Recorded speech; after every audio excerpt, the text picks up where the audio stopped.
Agronosligi institutida ishlayman. Bu yerda nisbatni buzib qo'yamiz-da. O'g'itlash nisbatini buzib qo'yamiz. Paxtachilikda 1.07-0.5 degan nisbat bor. Bu degani oddiy tushuntirsak 1 kilo azot solsangiz 700 gram fosfor, 500 gram kaliy solishingiz kerak degani.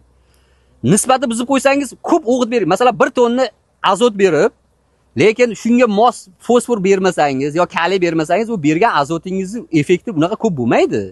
Ko'pchilik o'ylaydi, bo'ldi. Masalan, fosforli o'g'it bermadim, azotli bersam yetadi-ku. Unaqa emas. Nisbat buzsangiz, qolgan o'g'itingiz bekordan-bekor havoga sovurganingiz bo'ladi. Unaqa ko'p o'g'it kerak emas paxtaga. Keyin odamlarda tushuncha bor. 240 metr ko'chada ekanman Xitoy naviga, o'zimizga nisbatan 2 barobar ko'p o'g'it berish. Unaqa emas. To'g'ri o'g'itni to'g'ri nisbatda bering. Qancha bera olsangiz shunda to'g'ri bering. Nisbatini ushlab turib bering.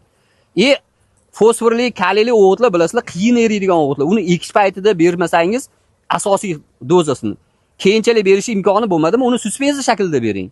Suspenziya shaklida ko'p ham bargidan olishi ham tezroq ham bo'ladi.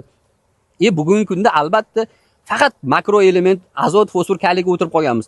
Beraylik bunga mikroelement. Mikroelement oddiy bor mana aytildi. Borni juda oddiy tushuntirsam, bor paxtangiz anaqani ko'sagi, shonani paxtaga yopishtirib beradi, kilaydi u.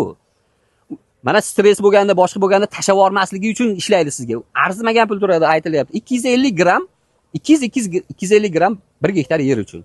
Shu 200 litr suvda aralashtirib turib sepasiz. Bitta o'zini bermang. Agar siz sajan bermagan bo'lsangiz, sajanga qo'shib bersangiz ham bo'laveradi. U ta'siri unaqa emas. Yoki mana oddiy droja. Droja nima uchun kerak? Droja sizlarning kichkina ko'saklaringizni kattalashtirib, yiriklashtirib beradi.